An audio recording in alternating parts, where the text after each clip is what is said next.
ఇక్కడ ఉన్నటువంటి అద్భుతమైనటువంటి జలపాతమే తెలుసు కానీ అందరికీ ఇక్కడ యొక్క చరిత్ర కూడా ఎవరికి తెలియదు ఫ్రెండ్స్. పూర్వకాలంలో కళ్యాణి చాళుక్యులు వాళ్ళైతే ఎవరైతే ఉన్నారో వాళ్ళు వాళ్ళ దాహర్తి తీర్చుకోవడానికి గుట్టపై ఒక చెరువును నిర్మించారట. ఆ చెరువు నిండిన తర్వాత 150 అడుగుల పైనుంచి ఈ కిందనైతే ఈ జలపాతం దుంకుతుంది ఫ్రెండ్స్. ఆ జలపాతాన్నే సబ్బితం జలపాతం అని పిలుస్తారు. ఈ గుండాన్ని గౌరీ గుండం అని కూడా పిలుస్తారంట ఫ్రెండ్స్. అప్పటి కాకతీయ రాజులు చాళుక్యులు వాళ్ళు పరిపాలించినటువంటి ఈ రాజ్యంలో ఉన్నటువంటి ఇక్కడి యొక్క ఈ జలపాతాన్నే ఇప్పుడు సబ్బితం జలపాతంగా అని పిలుస్తున్నారు ఫ్రెండ్స్. చాలామందికి పర్యాటకులకు ఇక్కడ ఉన్నటువంటి జలపాతం ఇక్కడ ఉన్నటువంటి అందాలు తెలుసు కానీ చాలామందికి ఇక్కడ ఉన్నటువంటి నీరు అనేది ఎక్కడి నుంచి వస్తుంది, ఇక్కడ ఉన్నటువంటి గుహాలయాలు ఎవరు నిర్మించారు, ఇక్కడ యొక్క ప్రత్యేకతను అయితే ఎవరికి తెలియదు ఫ్రెండ్స్.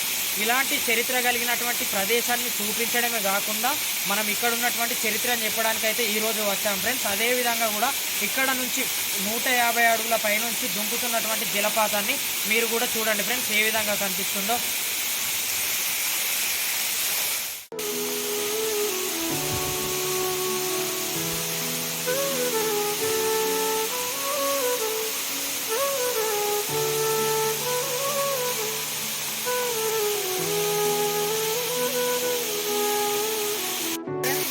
చూసుకున్నట్లయితే జలపాతం పక్కనే ఒక 4 గుహాలయాలు అయితే ఇక్కడ మనకు కనిపిస్తున్నాయి.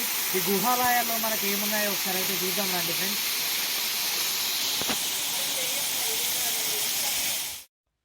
ఫ్రెండ్స్ మనం ఇక్కడ చూసుకున్నట్లయితే మొదటి గుహలో బ్రహ్మ విష్ణు మహేశ్వరుల యొక్క విగ్రహాలు అయితే మనకి ఇక్కడ దర్శనమిస్తున్నాయి. చూడండి ఫ్రెండ్స్, ఆనాటి రాజులు ఎవరైతే ఉన్నారో వాళ్ళు స్నానం చేసిన తర్వాత ఇక్కడ ఈ దేవుణ్ణి దర్శించుకుంటారని అయితే మనకు పురాణాలలో అయితే ఉంది. చూడండి ఫ్రెండ్స్, ఇక్కడ చూసుకున్నట్లయితే మనకి ఇక్కడ శివలింగం కూడా దర్శనం ఇస్తుంది. చూడండి ఇక్కడ 3వ గుహలో చూసుకున్నట్లయితే ఎలాంటి విగ్రహం కూడా మనకి ఇక్కడ కనిపించట్లేదు. చూడండి ఇక్కడ మనం ముందు చూసుకున్నట్లయితే మనకు వినాయకుడి యొక్క విగ్రహం కనిపిస్తుంది, మళ్ళీ ఆంజనేయ స్వామి వారి యొక్క విగ్రహం కనిపిస్తుంది, మహిషాసుర మర్దిని అమ్మవారి యొక్క విగ్రహం, శివలింగము, నంది, నాగదేవత విగ్రహాలు అయితే మనకి ఇక్కడ స్పష్టంగా కనిపిస్తున్నాయి. చూడండి ఫ్రెండ్స్